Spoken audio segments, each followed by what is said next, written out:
여러분의 구독, 좋아요는 정말 큰 힘이 됩니다. 시작하기 전에 구독 꼭 눌러주세요. 바로 시작할게요. 여러분, 혹시 사랑하는 사람을 위해 모든 것을 바쳤는데 뒤통수를 맞아본 경험이 있으신가요? 오늘 들려드릴 이야기의 주인공은 64살의 평범한 할머니 김숙자 씨입니다.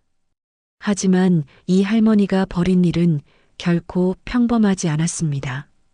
단 한 번의 선택으로 온 가족을 충격에 빠뜨리고 교활한 며느리의 가면을 벗겨낸 통쾌한 복수극의 주인공이기도 합니다. 특히 오늘 이야기에는 겉으로는 천사 같지만 속으로는 시어머니를 철저히 이용해 먹으려는 악독한 며느리가 등장합니다. 이 며느리의 이중적인 모습과 김숙자 할머니의 놀라운 반격을 보시면 여러분도 깜짝 놀라실 거예요. 김숙자는 경기도 분당에서 혼자 살고 있었습니다. 남편이 세상을 떠난 지 벌써 5년이 흘렀고 이제 집에는 오직 김숙자 혼자뿐이었습니다. 낮에는 차를 우려 마시며 베란다의 화초들을 정성스럽게 가꾸고 밤에는 텔레비전을 보거나 가끔 주민센터에서 서예를 배우며 그럭저럭 하루하루를 보내고 있었습니다. 하지만 밤이 깊어지고 혼자 밥을 먹고 혼자 잠자리에 들 때면 마음 한구석이 텅 빈 것처럼 허전했습니다. 특히 늦은 밤 침대에 누워 천장을 바라보고 있으면 세상에서 자신만 홀로 남겨진 것 같은 외로움이 가슴 깊숙이 파고들었습니다. 이런 외로움 때문에 김숙자는 아들 가족에게 더욱 의지하고 싶어 했습니다. 김숙자에게는 박민준이라는 아들이 하나 있었습니다. 민준은 대전에서 대학을 나온 후 그곳에 자리를 잡았습니다. 기계무역 회사에서 일하고 있었고 서연이라는 며느리를 얻어 작년에 결혼했습니다.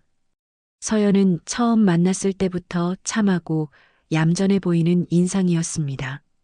하지만 이것은 철저히 계산된 가면이었다는 사실을 김숙자는 나중에서야 깨닫게 됩니다.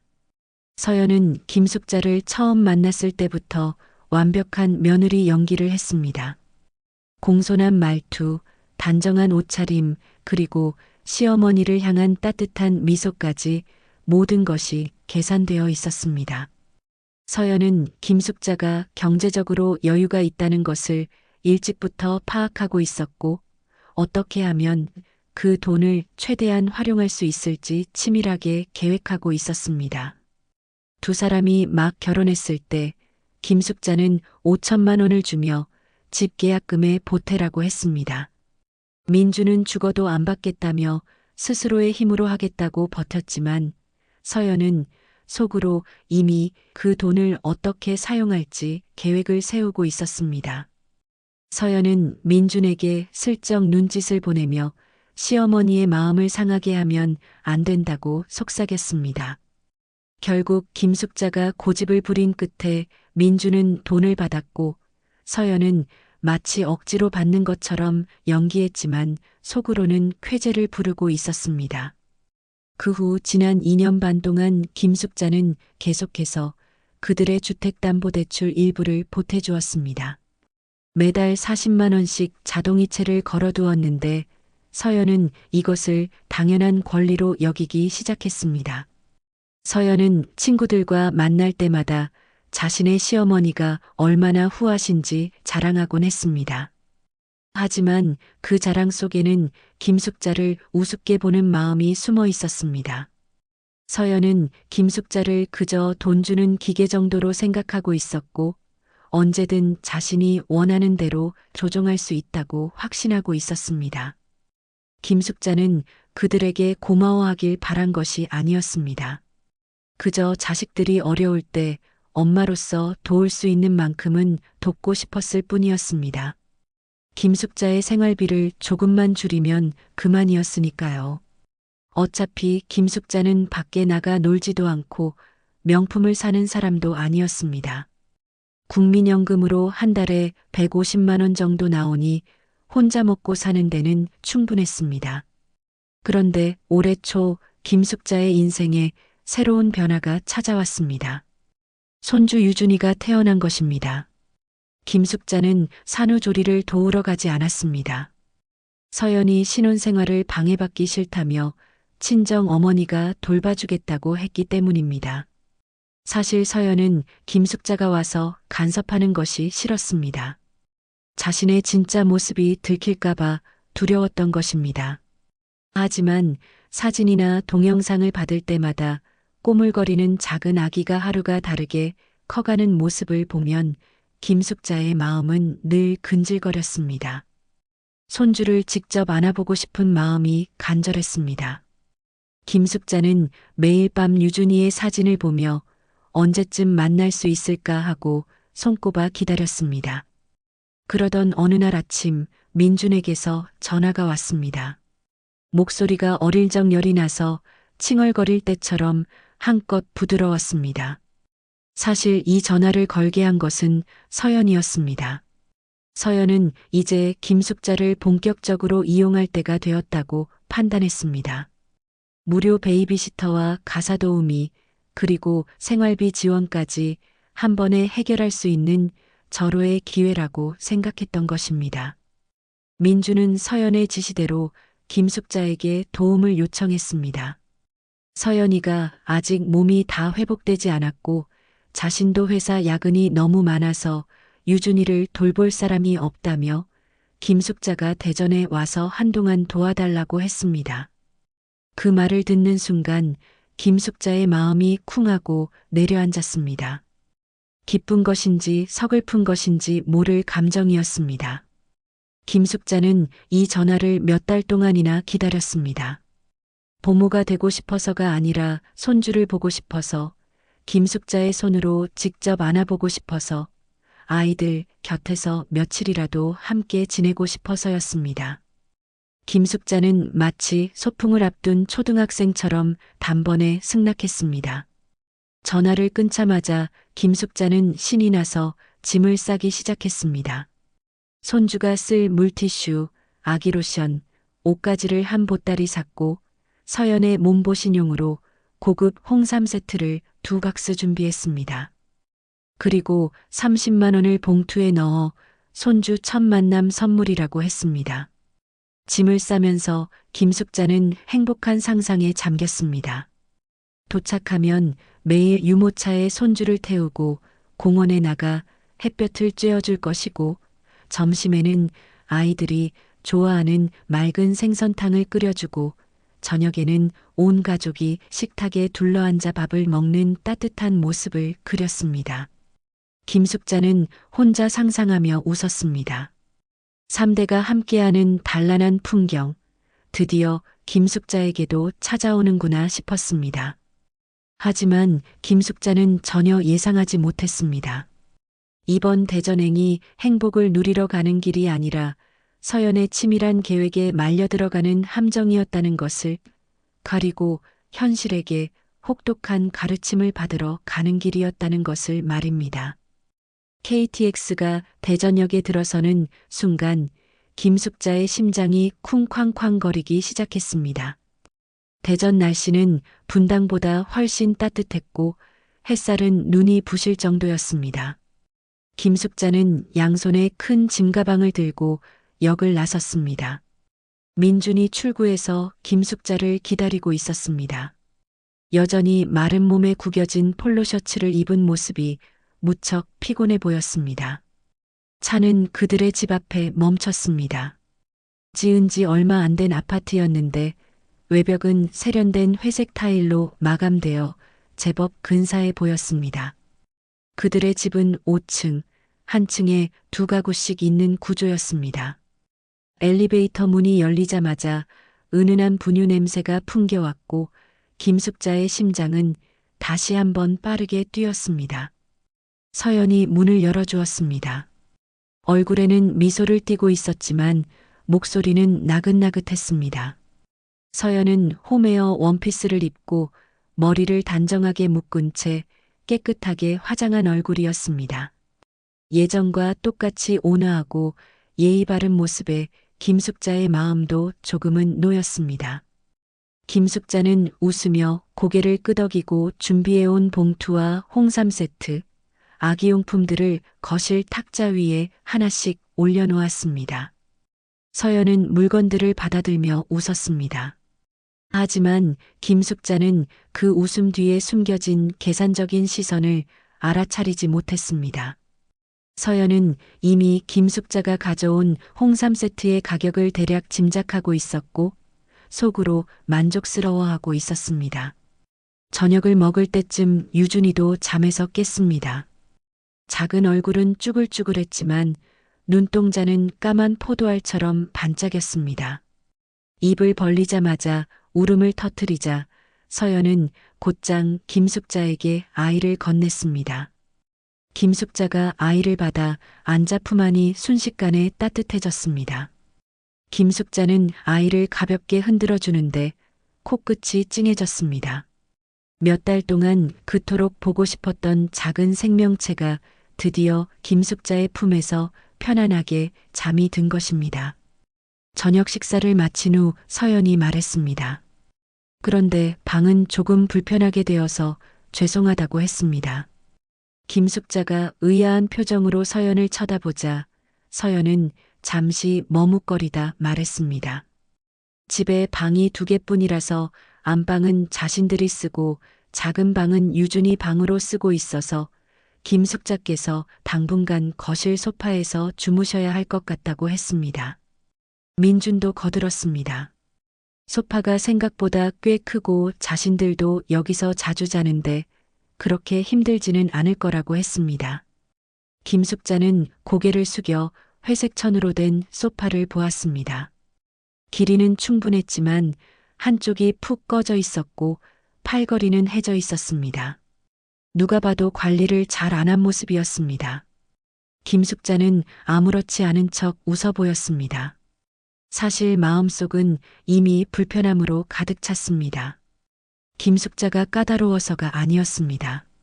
아이를 돌봐달라고 대전까지 불러놓고 매일 젖병 씻고 기저귀 갈고 삼시세끼를 차리게 할 거면서 문이라도 닫을 수 있는 방 하나 마련해주지 않는다는 게 너무 무심하게 느껴졌습니다.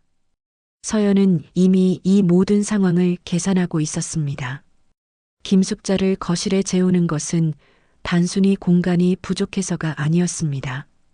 서연은 김숙자가 편안하게 쉴 수 없게 만들어서 아기 돌보기에만 집중하게 하려는 의도였습니다. 또한 김숙자가 자신들의 사생활을 엿보거나 간섭할 수 없게 만드는 효과도 있었습니다. 그날 밤 김숙자는 소파에 누웠습니다. 베란다에서 새어 들어오는 불빛 때문에 커튼을 반쯤만 쳤는데도 눈이 부셨고 이웃집에서 짖는 소리가 간헐적으로 들려왔습니다. 몇 번이나 몸을 뒤척였습니다. 소파는 너무 푹신해서 금세 허리가 아파왔습니다.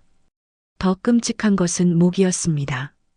목받침 하나 놓아주지 않아서 목에서 삐걱거리는 소리에 짜증이 치밀었습니다. 김숙자는 가방에서 가져온 연고를 목에 바르고 누워 천장을 멀뚱히 바라보았습니다. 방 안에서 서연의 목소리가 들려왔습니다. 누군가와 통화하는 듯 목소리가 아주 상냥했습니다. 서연은 자신의 시어머니가 정말 좋으신 분이고 직접 와서 아기 돌봐주시니까 얼마나 마음이 놓이는지 모른다고 말하고 있었습니다. 그 순간 김숙자는 정신이 번쩍 들었습니다. 서연의 입은 여전히 꿀처럼 달았지만 과연 서연이 정말로 김숙자를 생각하고 있을까요? 만약 진심으로 김숙자를 걱정했다면 김숙자를 거실에 재우고 목베개 하나 놓아주지 않았을까요? 김숙자는 한숨을 쉬며 자조적인 웃음을 지었습니다. 이제 겨우 첫날 밤인데 벌써 잠을 이룰 수가 없었습니다. 날이 채 밝기도 전에 김숙자는 잠에서 깼습니다. 허리는 밤새 누가 두들겨 팬 것처럼 뻣뻣했습니다. 김숙자는 방 안에 사람들이 깰까봐 조심스럽게 몸을 일으켰습니다. 집안은 고요했고 오직 베란다에서 불어오는 바람에 커튼이 흔들리는 소리만 들렸습니다. 김숙자는 살금살금 부엌으로 가서 물을 끓여 유준이 젖병을 소독할 준비를 했습니다. 그런데 부엌 싱크대에는 어젯밤 설거지거리가 그대로 쌓여 있었고 밥솥에는 찬밥이 반쯤 남아 있었습니다. 김숙자는 속으로 한숨을 쉬었습니다. 물을 끓이고 세탁실로 가서 어제 널었던 아기 옷을 걷었습니다. 7시가 되었지만 서연은 아직 방에서 나오지 않았습니다. 김숙자는 서연을 깨우지 않고 혼자 부엌을 깨끗이 정리했습니다. 식탁을 닦고 마트에 가서 장을 봤습니다. 어젯밤 서연이 냉장고가 비었다고 했던 말이 생각나 생선과 애호박, 달걀을 샀습니다. 점심에는 간단하고 담백하게 애호박 생선 맑은탕을 끓여줄 생각이었습니다. 9시쯤 유준이가 울기 시작했습니다. 김숙자는 급히 냄비를 내려놓고 방으로 달려갔습니다. 문은 잠겨 있지 않았습니다. 서연은 침대에 앉아 스마트폰을 보고 있었습니다. 김숙자를 보고도 눈길 한 번 주지 않았습니다. 서연은 스마트폰을 옆에 내려놓고 느릿느릿 가운을 걸치고 나왔습니다. 김숙자는 아이를 받아안고 달랬습니다. 아이의 체온은 부드럽고 따뜻했고 몸에서는 분유 냄새가 났습니다. 그 순간만큼은 김숙자의 마음도 따뜻해졌습니다. 소파에서 자도 좋고 허리가 아파도 괜찮았습니다. 이 아이를 위해서라면 모든 것을 참을 수 있을 것 같았습니다. 하지만 그날 하루 종일 김숙자는 거의 앉아보질 못했습니다. 기저귀를 갈고 젖병을 씻고 토사물을 닦고 점심을 준비했습니다. 서연은 소파에 앉아 멍하니 있거나 스마트폰을 보며 소리내어 웃을 뿐이었습니다. 가끔 부엌 입구로 와서는 김숙자가 정말 대단하다고, 자신은 밥 하나 하는 것도 이렇게 빨리 못한다고 말했습니다. 입으로는 칭찬했지만 발걸음은 멈추지 않았습니다. 김숙자가 도와달라고 할까봐 두렵다는 듯 서연은 뒤돌아가 버렸습니다. 식사 시간에 김숙자는 생선탕을 한 그릇 떠서 서연에게 주었습니다. 서연은 웃으며 감사하다고 말했지만 곧 자극적인 게 당긴다며 다음에는 김치찌개를 끓여달라고 했습니다. 새콤하고 매콤한 게 입맛 돋운다고 했습니다. 민준도 서연이 요즘 입맛이 좀 까다로워서 그냥 대충 먹으면 된다고 했습니다. 김숙자는 조용히 고개를 끄덕이고 탕을 김숙자의 그릇에 다시 덜었습니다. 사실 김숙자도 위가 좋지 않았습니다. 하지만 김치찌개라니. 김숙자는 찬장에 묵은 시판 김치를 쳐다보며 속이 쓰려왔습니다. 서연의 요구는 점점 더 노골적이고 이기적으로 변해가고 있었습니다. 둘째 날 밤에는 모기가 더 많아졌습니다. 김숙자는 거의 뜬 눈으로 밤을 새웠습니다.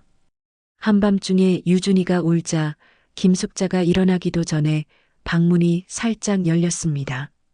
서연이 고개를 내밀고 아이가 또 배고픈가 보니 한번 봐달라고 했습니다. 김숙자가 가운을 걸치고 일어나자 서연은 즉시 문을 닫았습니다. 문이 닫히는 순간 찰칵하는 소리가 마치 김숙자를 세상과 단절시키는 것처럼 들렸습니다. 서연의 진짜 목적은 분명했습니다. 김숙자를 완전한 무료 베이비시터로 부려먹으면서도 자신은 어떤 책임도 지지 않으려는 것이었습니다. 서연은 김숙자가 얼마나 힘들어하는지, 얼마나 불편해하는지에는 전혀 관심이 없었습니다. 오직 자신의 편의만 생각하고 있었습니다. 셋째 날 아침 김숙자는 속을 달래기 위해 고구마죽을 끓였습니다. 서연은 나오자마자 얼굴을 찌푸렸습니다. 아침부터 이걸 먹으면 너무 심심하지 않냐고 했습니다. 김숙자가 안 좋아하면 달걀 프라이라도 해주겠다고 하자 서연은 웃으며 아무 말 없이 유준이를 안았습니다. 그리고는 에어컨을 켜며 방이 너무 답답하다고 했습니다. 김숙자는 서연을 한번 쳐다봤지만 아무 말도 하지 않았습니다. 식사를 마치고 서연은 다시 방으로 들어가 스마트폰을 만졌습니다. 남은 설거지와 정리는 김숙자의 몫이었습니다. 이때 민준에게서 문자가 왔습니다. 오늘 야근해야 해서 늦게 들어갈 것 같으니 저녁 기다리지 말라는 내용이었습니다. 김숙자는 그 문자를 한참 동안 쳐다보았습니다. 온 지 3일 동안 김숙자는 거의 모든 집안일과 육아를 도맡았습니다. 밥하고 빨래하고 서연은 마치 여행객처럼 가끔 얼굴을 비추고는 자기 방으로 숨어버렸습니다.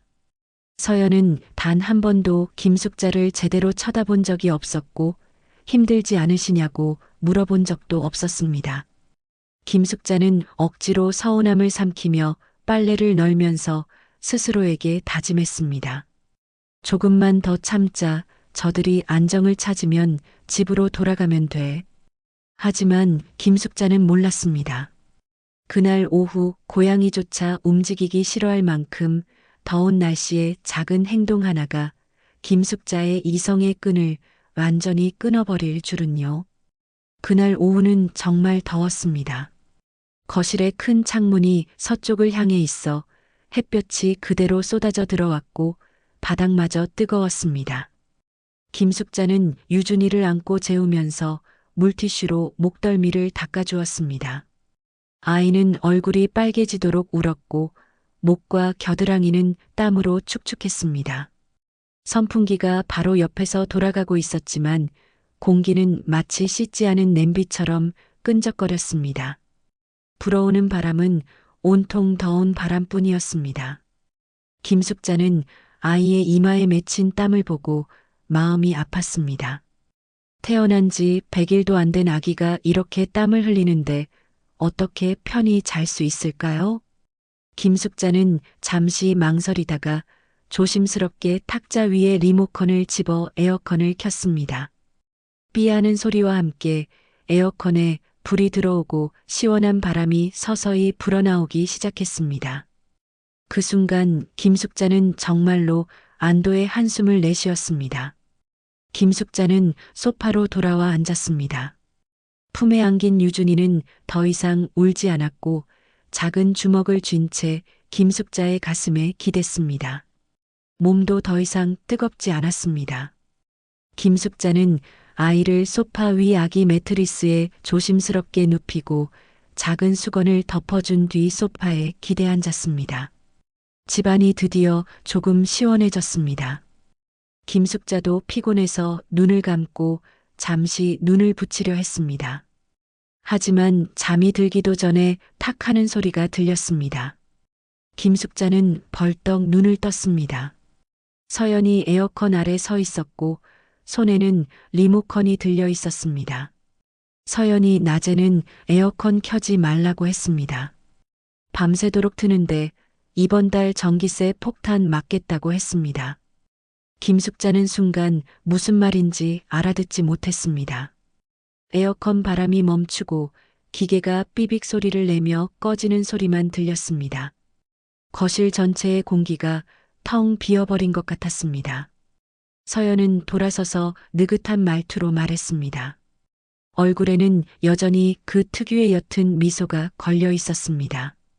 유준이가 더울까봐 그러시는 건 알지만 전기세가 너무 많이 나온다고 했습니다. 선풍기만 틀어도 충분하다고 했습니다. 김숙자는 서연을 몇 초간 쳐다보았습니다. 유준이가 막 잠들었는데 땀을 너무 많이 흘려서 선풍기로는 안 된다고 말했습니다. 서연은 한숨을 쉬며 소파 옆으로 걸어왔습니다. 김숙자가 고생하시는 거 안다면서도 자신들 지금 지출이 크다는 것도 안다고 했습니다. 주택담보대출의 관리비, 수도세, 전기세 거기다 아기 분유랑 기저귀가까지 어느 것 하나 싼 게 없다고 했습니다. 이번 달에 벌써 에어컨 요금 고지서가 2번이나 나왔는데 정말 좀 부담스럽다고 했습니다. 서연의 말투는 여전히 부드러웠지만 그 속에는 냉정한 계산이 숨어 있었습니다. 김숙자는 앉은 채로 아무 말도 하지 않고 아기 침대에 누워있는 유준이만 바라보았습니다.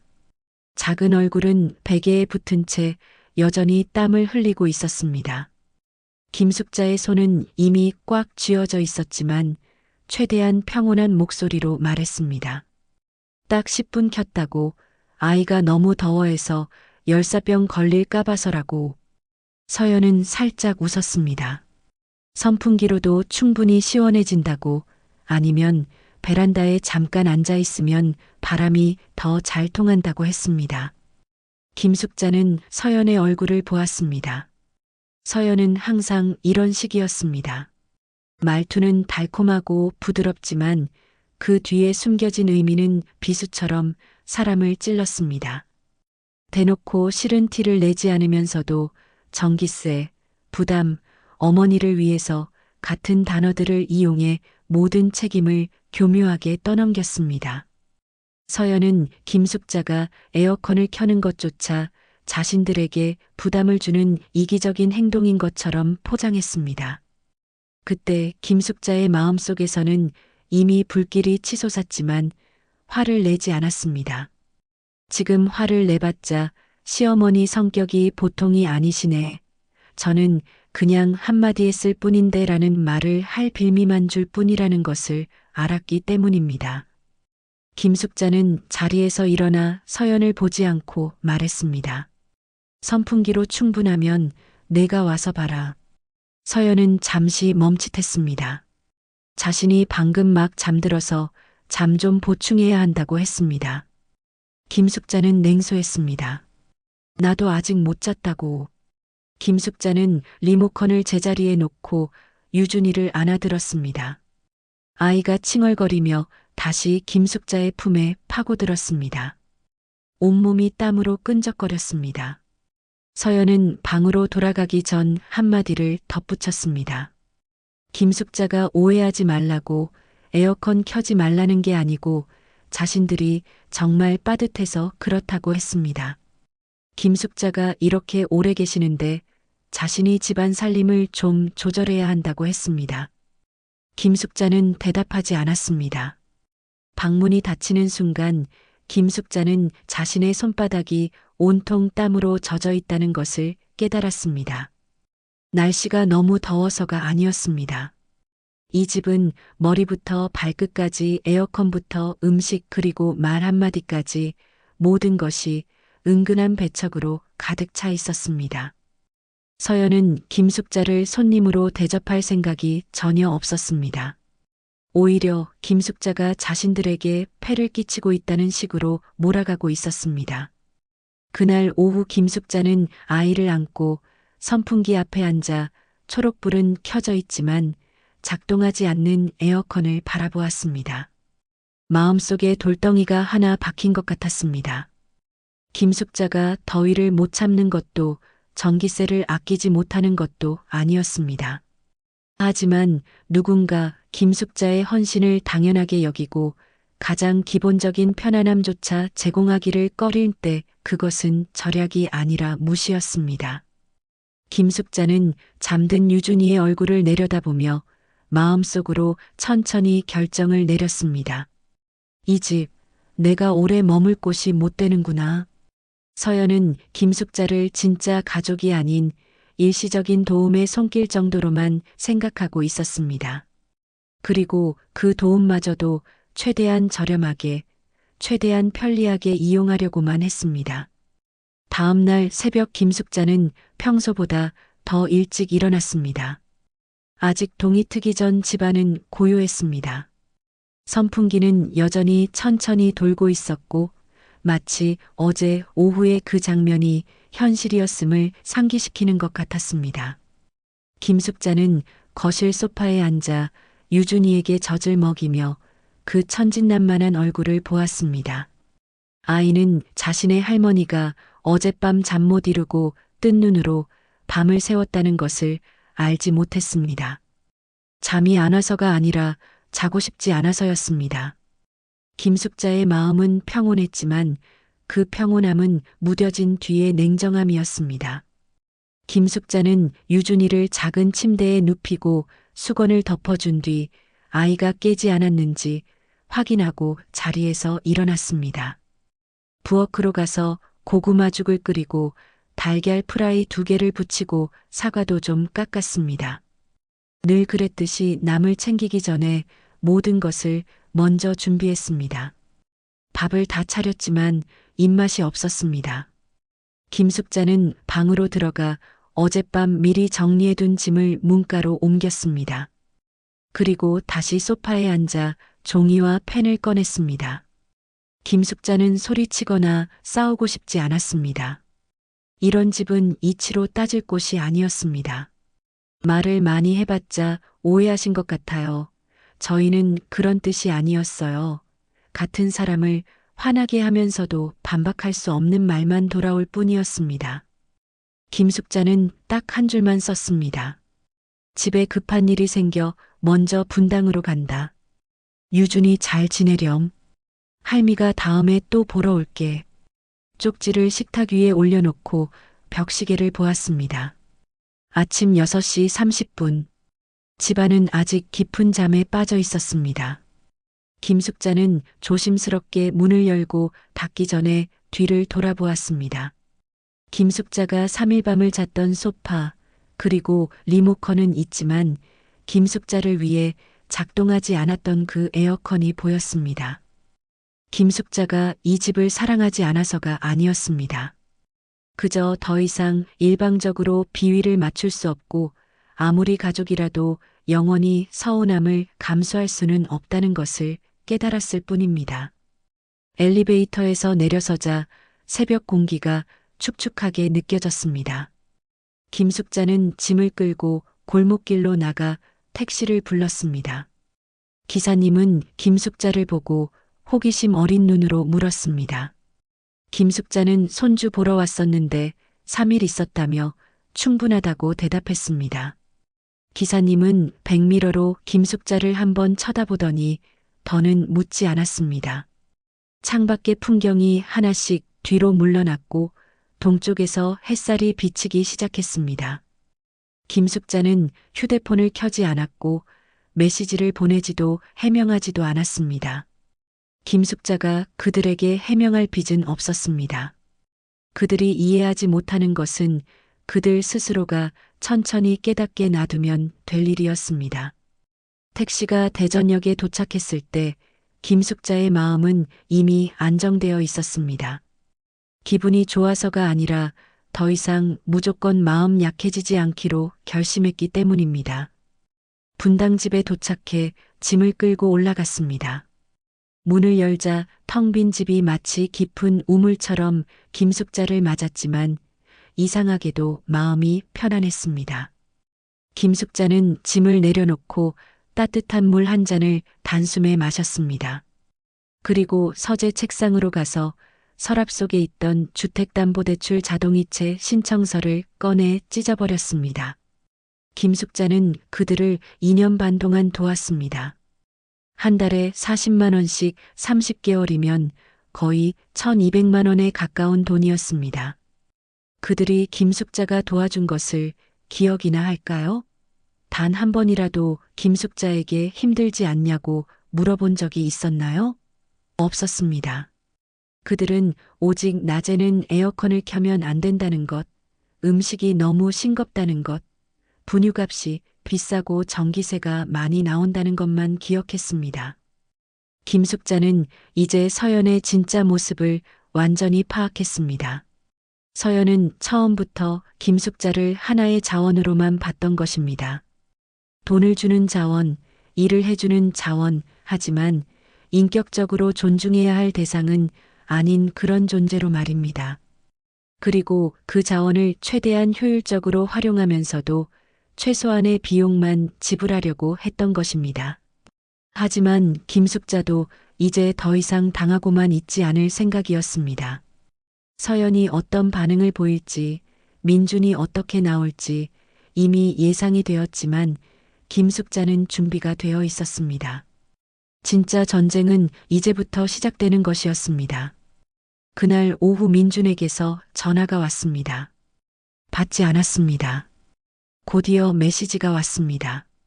엄마 서연이가 그러는데 아침에 갑자기 가셨다고요? 혹시 어디 편찮으세요? 병원 모시고 갈까요? 김숙자는 그 메시지를 몇 번이고 읽어본 뒤 딱 한마디만 답장했습니다. 난 괜찮다. 너희나 잘 살아라. 너희나 잘 살아라는 이 말은 축복처럼 보이지만 사실은 경계선이었습니다. 오늘부터 나는 더 이상 무한정으로 헌신하지 않을 것이고 오지 않을 감사를 기다리지도 않을 것이다. 내 인생은 내 것이다. 김숙자는 그들이 며칠간의 평온함을 누린 뒤에야 김숙자의 존재가 당연한 것이 아니었음을 깨달을 것이라 생각했습니다. 하지만 놀랍게도 불과 5일 만에 전화가 왔습니다. 그날 오후 김숙자는 빨래를 널고 있었습니다. 휴대폰이 울렸고 화면에는 박민준이라는 이름이 떴습니다. 김숙자는 서두르지 않고 세 번째 벨이 울릴 때쯤 통화 버튼을 눌렀습니다.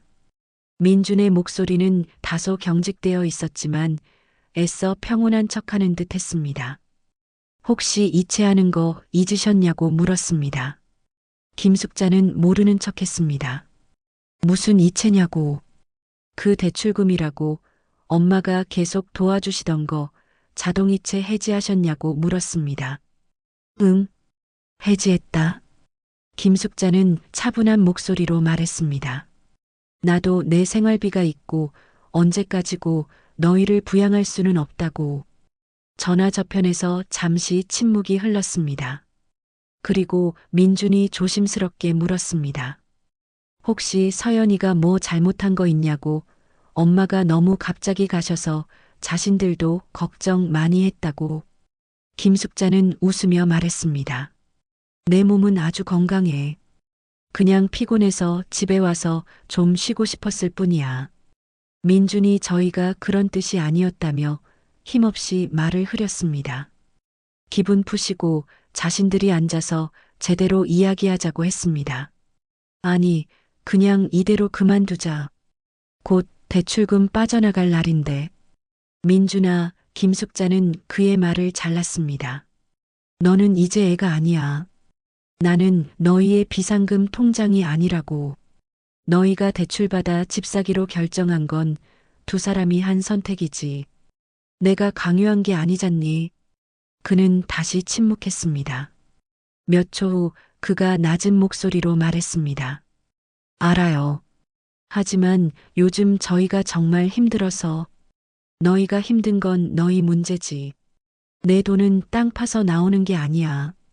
민준이 안 돕겠다는 게 아니라며 말을 이었지만 김숙자는 잠시 말을 멈췄습니다. 내가 너희를 돕는 건 정 때문이었어. 이제 내가 피곤해서 그만두는 건 내 본분이야. 그의 숨소리가 멎는 것이 느껴졌지만 그는 아무 말도 하지 않았습니다. 그 전화가 끊긴 지 채 되지 않아 집 전화가 울렸습니다. 발신자 번호를 보니 민준이가 아니면 서연이거라는 예감이 들었습니다. 역시나 전화를 받자 서연의 부드러운 목소리가 들려왔습니다. 어머니, 저 서연이에요. 가신 지 며칠 되셨는데 몸은 괜찮으세요? 푹 쉬셨어요. 김숙자는 흠하고 짧게 대답하고 별말을 하지 않았습니다. 하지만 서연은 김숙자의 태도를 눈치채지 못한 듯 웃으며 말을 이었습니다. 저희도 그날 어머니가 왜 갑자기 가셨는지 계속 생각했어요. 혹시 마음에 담아두신 일이라도 있으세요? 제가 뭐 잘못한 거 있으면 말씀해 주세요. 제가 꼭 고칠게요. 김숙자는 잠시 침묵하다가 말했습니다. 서연의 목소리가 갑자기 조금 낮아지며 빨라졌습니다. 그런데 어머니 사실 저희가 이번 달에 지출이 좀 빠듯해서요. 어머니가 계속 저희 대출금 도와주신 거 저희 다 마음에 새기고 있어요. 근데 이번 달에 갑자기 끊기면 은행에서 돈이 빠져나가야 하는데 정말 문제가 생길 것 같아서요. 김숙자는 냉소했습니다. 너는 내 건강이 걱정돼서 전화한 거니? 아니면 돈 독촉하러 전화한 거니? 아니에요. 서연은 다급하게 말했습니다. 어머니, 오해하지 마세요. 저는 그냥 어머니가 혹시 감정이 좀 격해지신 건 아닌가 걱정돼서요. 만약 지난번 에어컨 일 때문에 기분이 상하셨다면 사실 그건 별일 아니잖아요. 말씀하시면 저희가 어떻게 그런 걸로 서운해하겠어요? 너는 참 말을 쉽게 하는구나. 김숙자가 말했습니다. 그날 너도 웃으면서 내가 에어컨 켜면 안 된다고, 젊은 사람들이 살기 얼마나 힘든지 아냐고 하지 않았니? 어머니, 저는 저희가 얼마나 힘든지 이해해달라는 뜻이었어요. 서연의 목소리는 서운함이 가득했습니다. 어머니가 오셔서 당연히 기뻤죠. 하지만 저희 세 식구 살림도 빠듯하잖아요. 어머니도 보셨다시피 분유값, 기저귀값 다 돈인데 저희도 그렇게 넉넉하게 사는 건 아니거든요. 너희가 넉넉하지 못하면 너희가 아껴야지. 왜 나를 아끼게 만들어? 김숙자는 한 글자 한 글자 힘주어 말했습니다. 내가 너희 집에 손주 돌보러 가서 소파에서 자고 입에 안 맞는 음식 먹고 모기한테 물려도 아무 말 안 했어. 그런데 너는 내가 잠깐 눈 좀 붙이려니까 달려와서 에어컨을 끄면서 밤새 틀었으니 낮에는 아끼자고 했지. 내가 아까운 건 전기세였니? 아니면 내가 너무 편해 보이는 게 싫었니? 서연은 순간 아무 말도 하지 못했습니다. 김숙자가 말을 이었습니다. 더 이상 연기하지 마라. 나도 세상 물정 모르는 사람 아니야. 너는 매일 방에 틀어박혀서 스마트폰이나 만지작거리고 머리는 미용실 다녀온 것처럼 완벽하고 얼굴 화장은 내 결혼식 날보다 더 곱게 하더구나. 내가 손주 돌볼 때 너는 어디 있었니? 서연의 목소리가 변했습니다. 날카로워졌습니다. 어머니, 저는 산후조리 중이잖아요. 저한테 어떻게 그렇게 말씀하실 수 있어요? 너는 산후조리가 아니라 황제처럼 군림하고 있었지. 김숙자는 감정 없이 단호하고 말을 이었습니다. 똑똑히 들어라. 나도 숨쉬는 사람이야. 너희 집에 현금 인출기도 아니고 너희 집 하녀도 아니야. 내가 도운 건 내가 원해서였어. 이제 내가 원하지 않으니 더 이상 돕지 않을 거야. 서연은 잠시 조용하더니 갑자기 싸늘한 목소리로 말했습니다. 이렇게 갑자기 그만두시는 게 어디 있어요? 말씀 한마디 없이. 유준이는 어떡하고요? 저희는 어떡하라고요? 어른이 약속을 그렇게 쉽게 어기시면 안 되죠. 약속? 김숙자는 웃었습니다.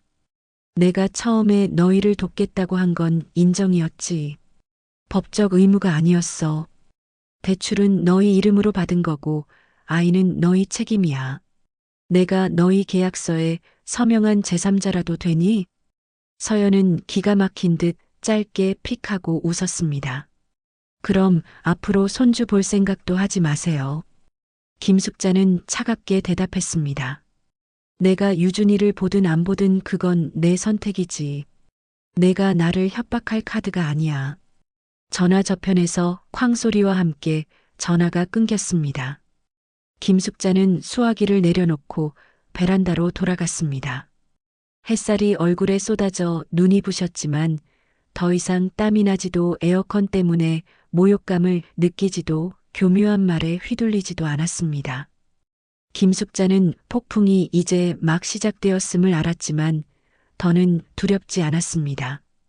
김숙자도 인정이 없는 사람은 아니지만 다시는 김숙자의 목숨, 김숙자의 돈, 김숙자의 선의를 받고도 보답할 생각조차 없는 척박한 땅에 물을 주지는 않을 것입니다.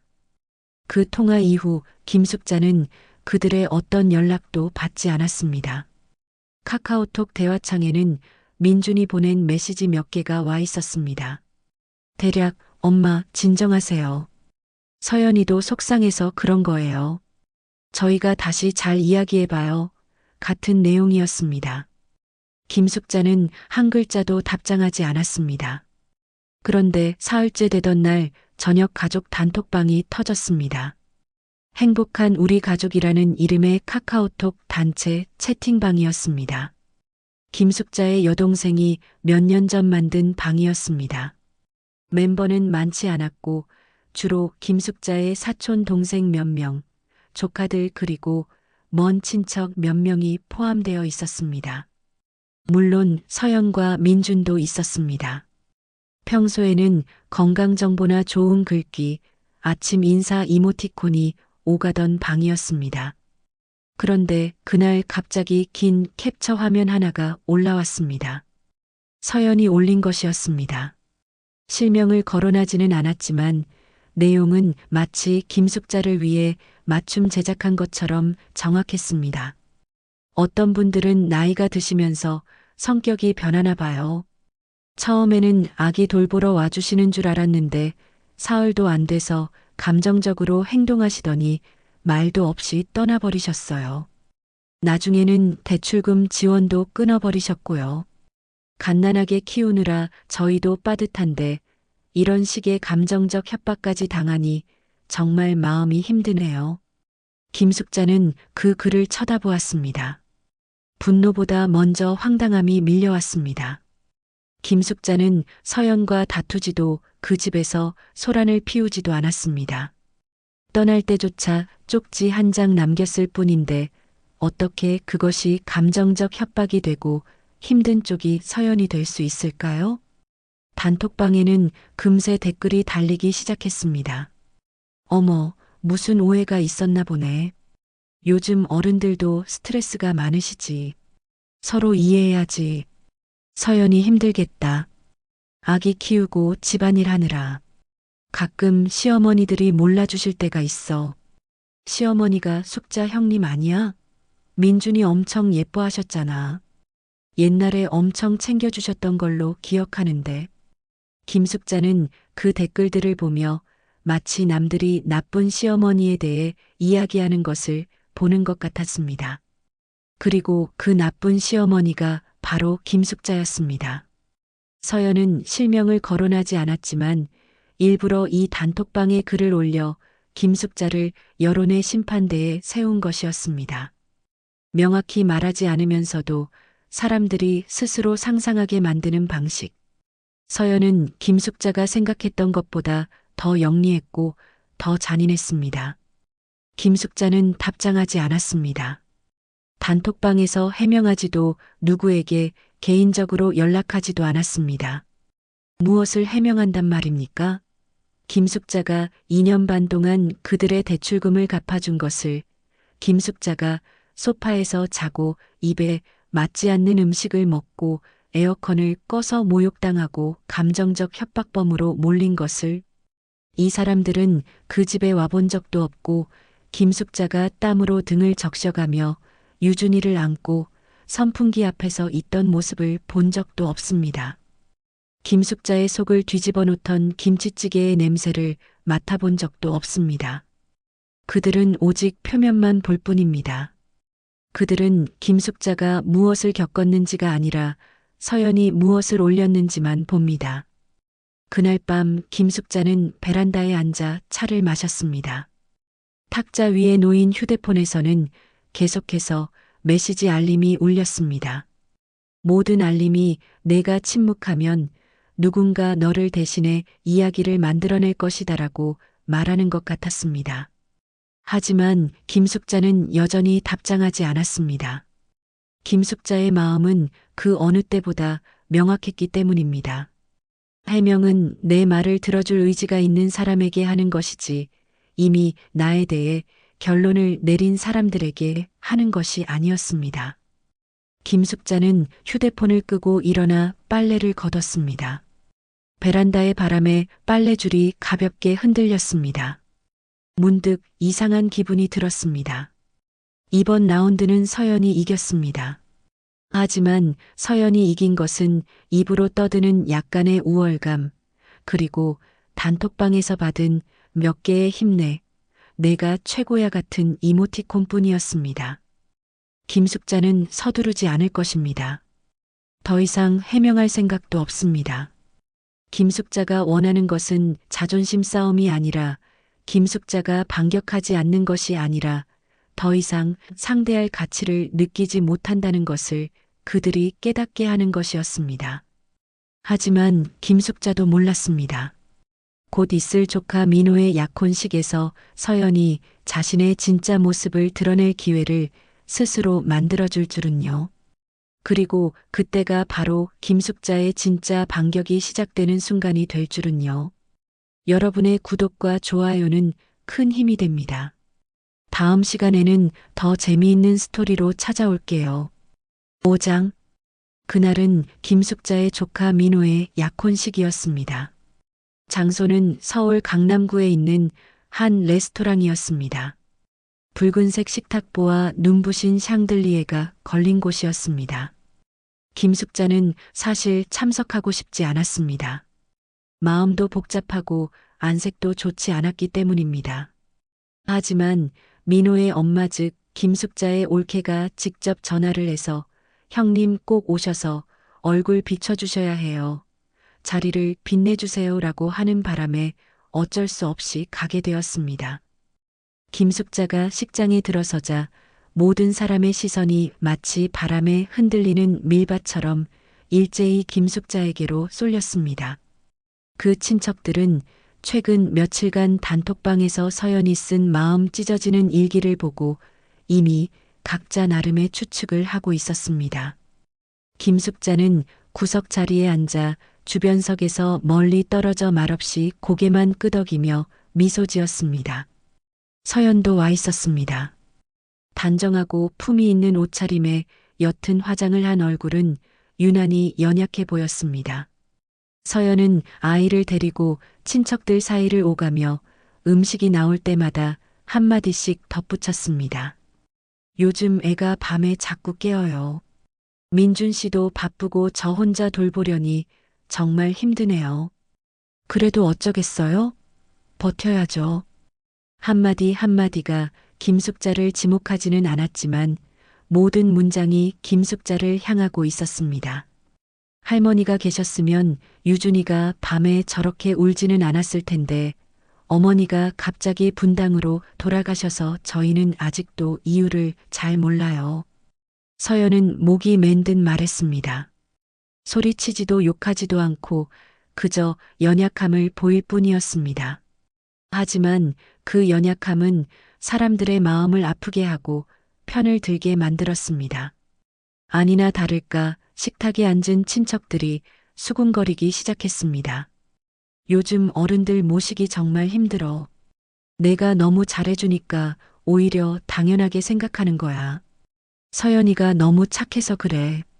시어머니가 너무 간섭하시니 저렇게 되는 거지.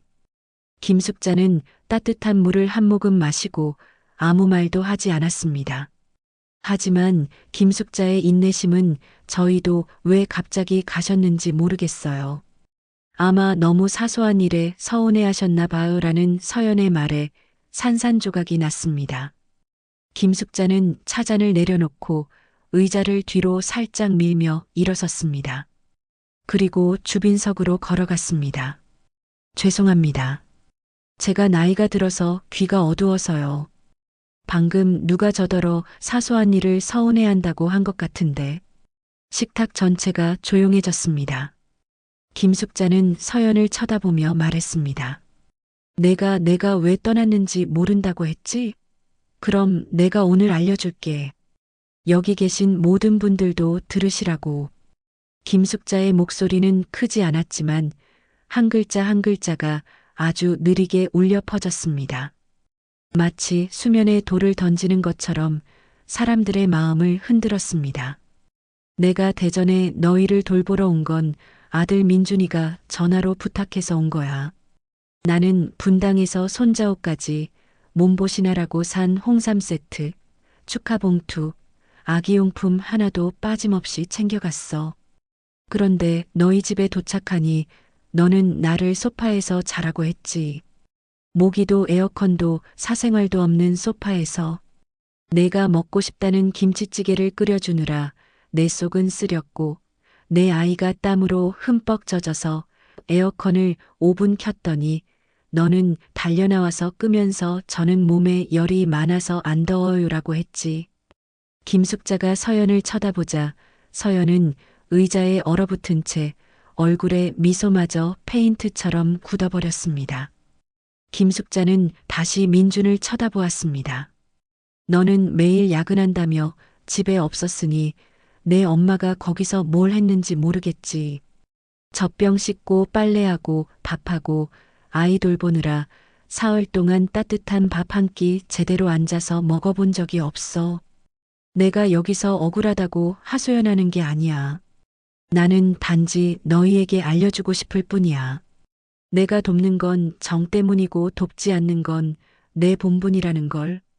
김숙자는 핸드백에서 어사용지 한 장을 꺼내 펼쳤습니다. 이건 내가 2년 반 동안 너희 대출금으로 보낸 돈 명세야.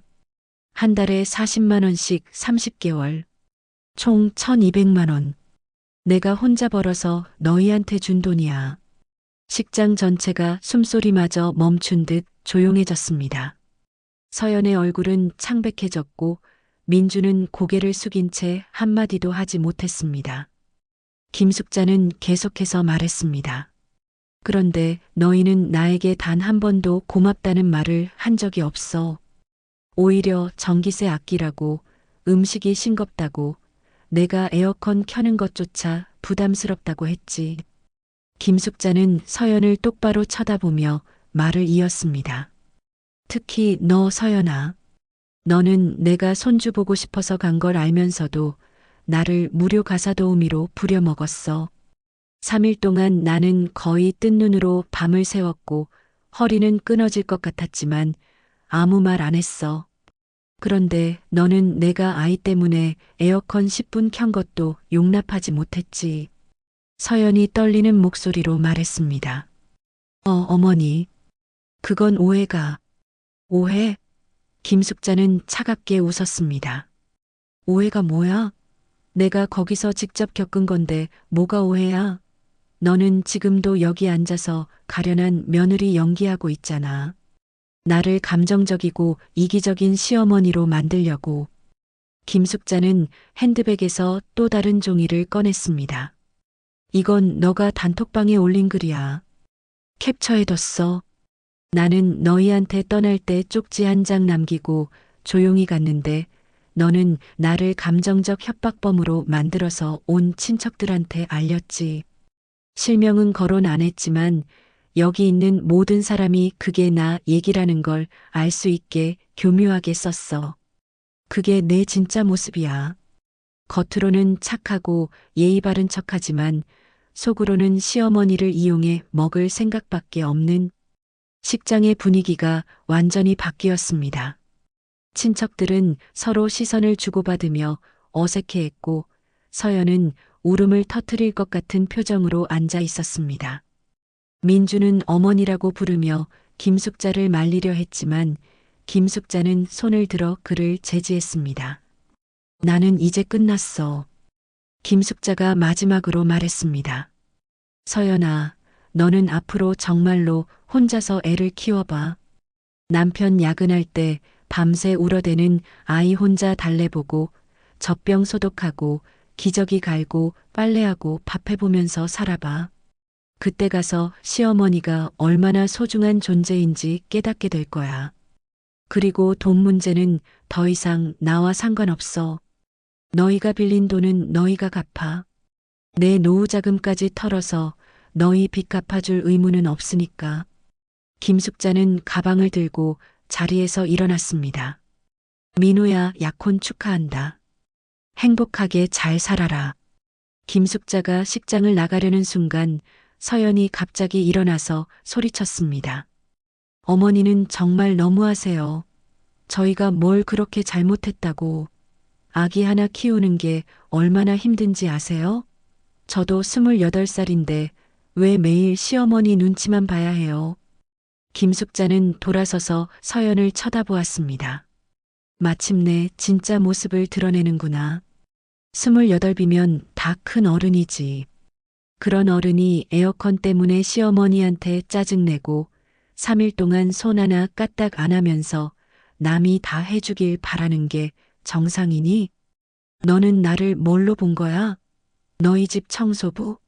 무료 베이비시터? 김숙자의 목소리가 점점 커졌습니다. 너는 처음부터 나를 우습게 본 거지. 어차피 시어머니니까 뭘 해줘도 당연하고 돈도 계속될 거라고 생각한 거지. 서연이 울먹이며 대답했습니다. 그게 아니라 저희가 정말 힘들어서. 힘들면 처음부터 나를 부르지 말았어야지. 김숙자가 소리쳤습니다. 나를 부른 건 도움이 필요해서가 아니라 공짜로 부려먹을 사람이 필요해서였잖아. 식장에 있던 모든 친척들이 이제야 상황을 정확히 파악했습니다. 단톡방에서 본 서연의 글과 지금 벌어지고 있는 현실 사이의 엄청난 괴리를 깨달았습니다. 서연이 김숙자를 피해자인 것처럼 포장했지만 실제로는 김숙자가 피해자였다는 것을 알게 된 것입니다. 김숙자는 마지막으로 전체 친척들을 둘러보며 말했습니다. 여러분, 오늘 제대로 보셨죠? 저 아이가 어떤 식으로 저를 이용해 먹었는지, 그리고 어떤 식으로 여러분들한테 거짓말을 했는지. 앞으로는 한쪽 말만 듣고 성급하게 판단하지 마세요. 김숙자는 당당하게 식장을 나왔습니다. 뒤에서 서연의 울음소리와 민준이 사과하는 목소리가 들렸지만 돌아보지 않았습니다. 김숙자의 마음은 후련했습니다. 드디어 모든 것을 정확히 밝혔고 서연의 가면을 완전히 벗겨낸 것입니다. 택시를 타고 집으로 돌아오는 길에 김숙자는 창밖을 바라보며 생각했습니다. 이제 진짜로 끝났다. 더 이상 그들의 눈치를 볼 필요도 없고 이용당할 일도 없다. 김숙자는 자신의 인생을 되찾은 것입니다. 집에 도착해서 휴대폰을 켜보니 단톡방이 난리가 나 있었습니다. 친척들이 서연을 비난하는 메시지들로 가득했습니다. 김숙자는 그 메시지들을 보며 씁쓸하게 웃었습니다. 사람들은 참 간단하다. 진실이 밝혀지니까 이제야 김숙자의 편에 서는구나. 하지만 김숙자는 더 이상 그들의 지지나 동정이 필요하지 않았습니다. 김숙자가 원했던 건 단순한 승리가 아니라 자신의 존재 가치를 인정받는 것이었고 오늘 그 목표를 달성한 것입니다. 진짜 전쟁은 끝났고 김숙자가 완전히 승리했습니다. 그날 밤부터 김숙자의 휴대폰은 쉴 새 없이 울렸습니다. 민준에게서 온 전화였지만 김숙자는 받지 않았습니다. 문자 메시지가 계속해서 왔습니다. 엄마, 정말 죄송합니다. 제가 잘못했어요. 서연이도 반성하고 있어요. 한 번만 용서해 주세요. 하지만 김숙자는 단 한 글자도 답장하지 않았습니다. 이미 모든 것이 끝났기 때문입니다. 용서나 화해의 문제가 아니라 이제는 완전히 다른 사람들이 되어버린 것입니다. 김숙자는 더 이상 그들에게 무엇을 기대하지도 않았고 그들 역시 김숙자에게 의존할 수 없다는 것을 확실히 깨달았을 것입니다. 이틀 후 올케에게서 전화가 왔습니다. 형님, 정말 속이 다 시원했어요. 그동안 서연이 그 아이가 얼마나 교묘했는지 이제야 알겠어요. 단톡방에서 형님을 나쁘게 만들려고 그렇게 글을 올렸을 때부터 이상하다고 생각했거든요. 진짜 착한 며느리라면 그런 식으로 시어머니를 공개적으로 비난하지 않죠. 올케는 계속해서 말했습니다. 형님이 그동안 얼마나 힘드셨을지 생각하니까 마음이 아파요. 1200만 원이나 도와주시면서 그런 대접을 받으시다니. 정말 서연이 그 아이는 뻔뻔스러워도 너무 뻔뻔스러워요. 이제 친척들도 다 알았으니까 앞으로는 서연이가 뭘 말해도 아무도 믿지 않을 거예요. 김숙자는 올케의 말을 들으며 조용히 고개를 끄덕였습니다. 하지만 마음속으로는 이미 그 모든 것들이 중요하지 않다고 생각하고 있었습니다. 김숙자가 원했던 것은 복수가 아니라 해방이었습니다. 그리고 그 해방을 이미 얻었습니다. 일주일이 지나자 김숙자의 일상은 완전히 달라졌습니다. 아침에 일어나면 더 이상 민준이나 서연 걱정을 하지 않았습니다. 매달 40만 원이 빠져나가지 않으니 통장 잔고가 늘어가는 것이 눈에 보였습니다. 김숙자는 그 돈으로 오랫동안 미뤄뒀던 일들을 하기 시작했습니다. 먼저 치과에 가서 오래전부터 아프던 어금니를 치료했습니다. 그동안 아들 가족 도와주느라 자신의 건강은 뒷전이었는데 이제야 제대로 몸을 챙길 수 있게 되었습니다. 또한 동네 문화센터에서 하는 요가 수업에도 등록했습니다. 새로운 사람들을 만나고 새로운 취미를 갖게 되니 하루하루가 충실해졌습니다. 김숙자는 또한 오랫동안 만나지 못했던 친구들과 다시 연락을 시작했습니다. 그동안 아들 가족 일로 바빠서 소홀했던 인간관계들을 복구하기 시작한 것입니다.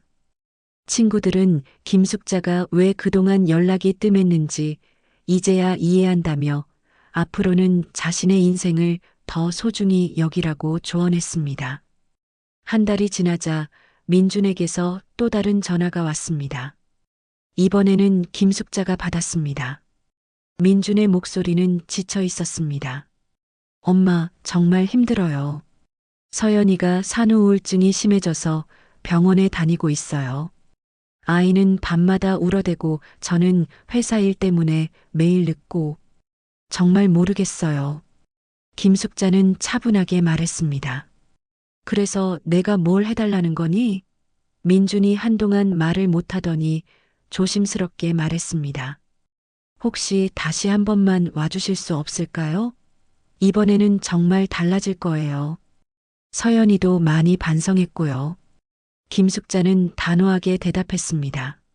민준아, 나는 더 이상 너희의 문제를 해결해 줄 사람이 아니야. 너희는 이제 진짜 어른이 되어야 해.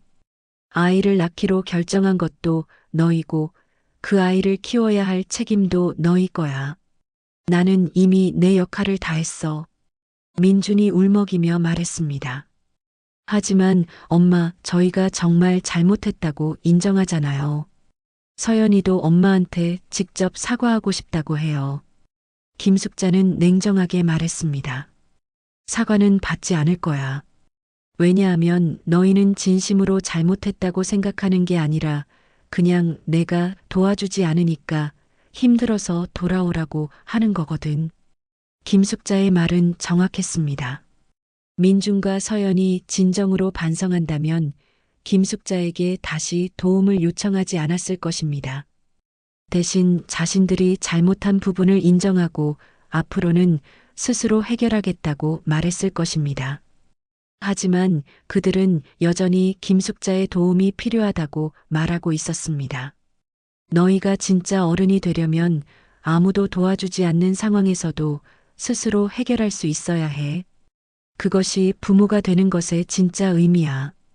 김숙자는 마지막으로 말했습니다. 나는 이제 내 인생을 살 거야. 너희도 너희 인생을 스스로 책임져. 전화를 끊은 후 김숙자는 베란다에 나가 화분에 물을 주었습니다. 그동안 제대로 돌보지 못했던 화초들이 새잎을 티누고 있었습니다. 김숙자 자신처럼 새로운 시작을 하는 것 같았습니다. 그로부터 몇 개월이 지났습니다. 김숙자는 완전히 새로운 일상에 정착했습니다. 요가 수업에서 만난 친구들과 등산 모임을 만들었고 주말마다 다양한 곳으로 여행을 다녔습니다. 그동안 아들 가족 뒷바라지하느라 포기했던 모든 것들을 다시 시작한 것입니다. 김숙자의 통장에는 이제 제법 여유자금이 생겼습니다. 매달 40만 원씩 나가지 않으니 자연스럽게 돈이 모이기 시작한 것입니다. 김숙자는 그 돈으로 작은 투자도 시작했고 오랫동안 꿈꿔왔던 유럽 여행 계획도 세우기 시작했습니다. 어느 날 마트에서 장을 보고 있는데 우연히 서연을 만났습니다. 서연은 유모차를 밀고 있었는데 얼굴이 많이 초췌해 보였습니다. 화장기 없는 얼굴에는 피로가 역력했고 옷차림도 예전처럼 단정하지 못했습니다. 서연이 김숙자를 보고 어색하게 인사했습니다. 어머니, 안녕하세요. 김숙자는 무덤덤하게 고개만 끄덕였습니다. 서연이 조심스럽게 말했습니다. 어머니, 그동안 정말 죄송했어요. 제가 철없었어요. 정말 어머니가 얼마나 소중한 분인지 이제야 알겠어요. 김숙자는 서연을 쳐다보며 말했습니다. 이제 알았으면 됐어. 그리고 앞으로도 혼자서 잘 해나가길 바라. 서연의 눈에 눈물이 고였지만 김숙자는 더 이상 그것에 흔들리지 않았습니다. 김숙자는 장바구니를 들고 그 자리를 떠났습니다. 집으로 돌아오는 길에 김숙자는 생각했습니다. 서연이 이제야 현실을 깨달았구나. 하지만 그것은 서연 자신이 경험을 통해 배워야 할 몫이었습니다. 김숙자가 다시 가서 도와줄 이유는 없었습니다. 그날 저녁 김숙자는 요가 모임 친구들과 함께 저녁 식사를 했습니다. 친구들은 김숙자가 요즘 얼마나 밝아졌는지 계속해서 이야기했습니다. 예전에는 항상 걱정스러운 표정이었는데 지금은 완전히 다른 사람 같다고 했습니다. 김숙자는 그제야 깨달았습니다. 자신이 그동안 얼마나 무거운 짐을 지고 살았는지를. 아들 가족을 돕는다는 명분으로 자신의 행복을 포기하고 살았던 것입니다. 하지만 이제는 달랐습니다. 김숙자는 자신만의 인생을 살고 있었고 그 인생은 그 어느 때보다 충실하고 행복했습니다. 며칠 후 김숙자는 여행사에 가서 유럽 여행 상품을 예약했습니다. 이태리와 프랑스를 도는 2주 일정이었습니다. 김숙자는 설레는 마음으로 여행 준비를 시작했습니다. 새로운 옷을 사고 여행 가이드북을 읽으며 계획을 세웠습니다. 김숙자의 인생에서 진짜 새로운 장이 시작된 것입니다. 더 이상 누군가의 그림자로 살지 않고 김숙자 자신이 주인공인 인생을 살기 시작한 것입니다. 그리고 그 인생은 그 어느 때보다 아름답고 의미 있었습니다. 민중과 서연은 여전히 어려운 상황에 있을 것입니다. 하지만 그것은 그들이 스스로 극복해야 할 과제였습니다. 김숙자는 더 이상 그들의 문제에 개입하지 않을 것이며 그들도 이제는 진정한 독립을 배워야 할 때였습니다. 김숙자의 선택은 옳았습니다. 때로는 사랑하는 사람을 위해 거리를 두는 것이 진짜 사랑일 수 있습니다. 그리고 자신의 행복을 포기하면서까지 남을 도와주는 것은 진정한 도움이 아닐 수 있습니다. 김숙자는 이 모든 것을 깨달았고 그래서 더욱 당당하고 행복하게 살 수 있게 된 것입니다. 여러분의 구독과 좋아요는 큰 힘이 됩니다. 다음 시간에는 더 재미있는 스토리로 찾아올게요.